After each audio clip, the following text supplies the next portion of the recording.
Yo, what is up squad? PinoE here, back with another one, and today's video is going to be dope. We got release locations for the Nike Atmos 1, release locations for the Air Jordan Atmos pack, a look at Jordan Brand's Summer 2017 collection, and a lot more.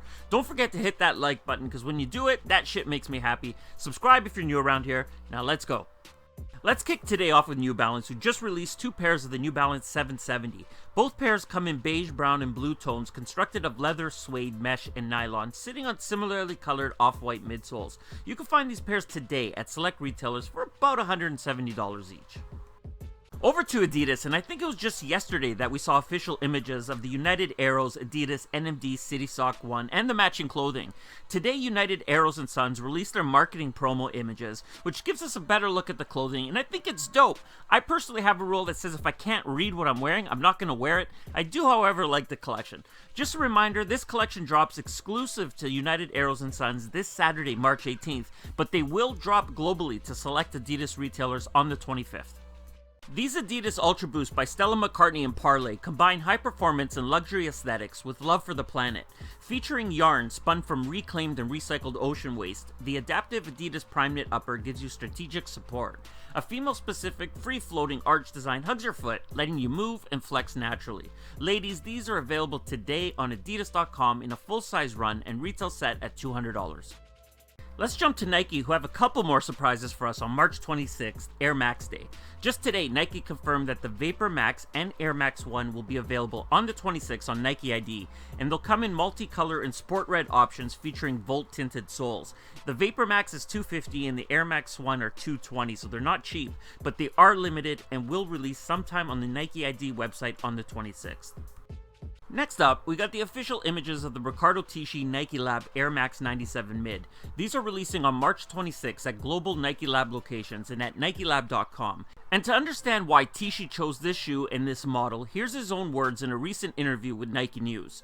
The Air Max 97 had huge influence and impact on Italian culture. The Air Max 97 is an iconic young shoe of the 90s. At the time, I was involved with DJs and music, and in the clubs, the people leading the big waves were wearing Air Max. That period has a lot of history. It was the first meeting of sportswear and fashion.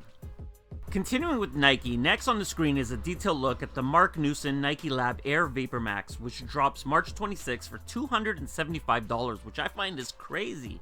I want to give a quick opinion on the shoe. I don't like it, but what I do like, and I really hope Nike continues with this, is how this VaporMax sole was used on a silhouette that looks nothing like an Air Max. The airbags are weird. At first, I hated them, but they've completely grown on me, and I think Nike should continue using it on non-performance type shoes like they did here. I also think these might have been nice in a different colorway, but hey, what do I know? Okay, hands up if you remember this pair of Nike SB Boca Jr. and keep them up if you wanted a pair. Okay, if you had your hand up, put that shit down because nobody could see you. But if it was up, then good news because Nike SB are bringing them back, kind of. The Nike SB Boca Jr. was inspired by the Brazilian soccer team Boca Juniors and originally released in 2005, and as part of Nike's 15 years of SB, they will be releasing them with a minor change. Rather than a full leather upper, Nike's choosing to release this pair with a mix of leather and suede, and they will release sometime this spring for $90. And last up for Nike, we have the Air Max 1 Atmos, and like I promised you all yesterday, here's a list of retailers that will be dropping the shoe, and PS, I forgot to add bait to the list. But heads up, if your local spot isn't on this list and they are a Nike sportswear retailing boutique, call them, find out if they're releasing them and how. This is in no way every store, but just a list that I could confirm. Good luck.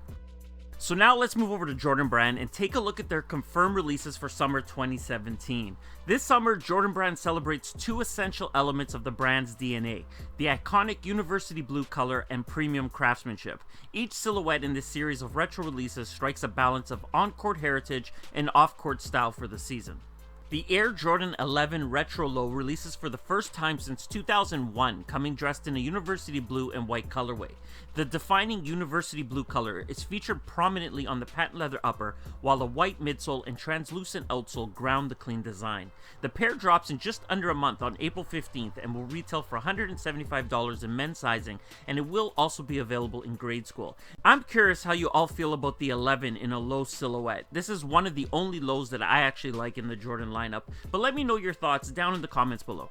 With university blue accents on the Jumpman logos, the Air Jordan 13 Retro Low re-emerges from the vault. This shoe preserves its original detailing from 1998. Reflective navy material on the upper, rich midnight black suede, and leather hits. The colorway for this shoe is Brave Blue, metallic silver, and black, and I was asked earlier today if the upper will have 3M, and just like the description said, yes it will. Now, I have the same question for you all about the 13 Low. I can't say yet if I'm going to pick these up or not, but I want to know how you all feel about the 13 in a low silhouette. Comment below, let me know what you think, but what I find is crazy is I actually remember these when they dropped last. It was back in 1998. I can't believe that it's almost been 20 years. Anyway, if you like these, you could pick them up on April 8th for $175. Originally showcased during the 2010 World Basketball Festival, the Air Jordan 7 in University Blue hits retail for the first time in 2017.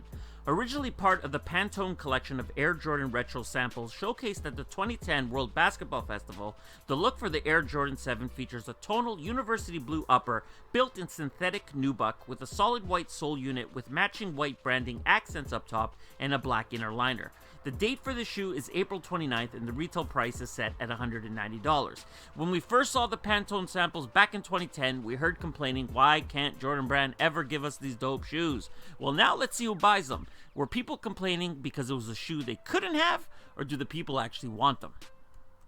Michael Jordan's obsession with detail is apparent in each of his signature shoes. From the 5's original nubuck to the patent leather on the 11, each material choice reflects a balance of performance benefit and aesthetic preference. Elevated materials and handcrafted execution continue this summer season with this Air Jordan 5 premium silhouette. The shoe features a flooded pure platinum upper and woven leather accents. Coming in a pure platinum white colorway, you could look for the Air Jordan 5 Premium Pure Platinum to drop sometime later this summer. And just like the Take Flights, you could expect a $400 premium price tag. And just like that release, you could also expect me to pass. The Air Jordan 1 Retro High Decon silhouette draws from Air Jordan 1's original detailing, but offers it up in an ultra-clean canvas upper built for elevated comfort and style. This isn't the first time we've seen this shoe in this alternate construction build, and it's not going to be the last as Jordan Brand continues to grow their lifestyle catalog. This pair here continues with the University Blue theme and features a one-piece upper, highlighting the paneling of the iconic 1 silhouette through stitching. I'll talk about the pricing and dates right after we take a look at this next pair. And this next pair is the Air Jordan 1 High Decon in a light pink, and the two make up the Air Jordan 1 High Decon Easter pack. So I know this is a little confusing because Easter is in April and Jordan Brand released these as part of their summer collection, but don't try to make any sense of it. Just know that both pairs are expected to release sometime in April, and the retail price is set at $123 each. And next up, we have the official images of the Air Jordan 13 Low Chutney. And yo, this one is for my dude, JP Guerra02 over on Instagram. I was actually supposed to talk about these like 3 days ago, I believe. And even though he kept reminding me every single day, I kept forgetting, so I'm sorry, but here they are. Like the Brave Blue 13 Low, these were last released in 1998, and 2017 marks the first time this colorway will be retroed. The pair is built using a black leather and suede base with chutney colored overlays and gold Jumpman branding. Unfortunately, there is no exact date for these just yet, but they are releasing this summer and retail set at $175. A staple in Jordan Brand's summertime lineup, the latest Air Jordan 11 Low steps up to the plate this season by paying tribute to Michael Jordan's baseball career and incorporating new materials on the classic silhouette. A black suede upper sits on top of an iridescent patent leather mudguard. Dressed in the Birmingham Baron colors of black, metallic silver, and white, this pair is built using a black suede upper with matching leather heels and an iridescent patent leather mudguard sitting on a white midsole and translucent outsole. I told you all I like the 11 Lows, so I'm definitely going to be picking this pair up when they release on May 27th for $175.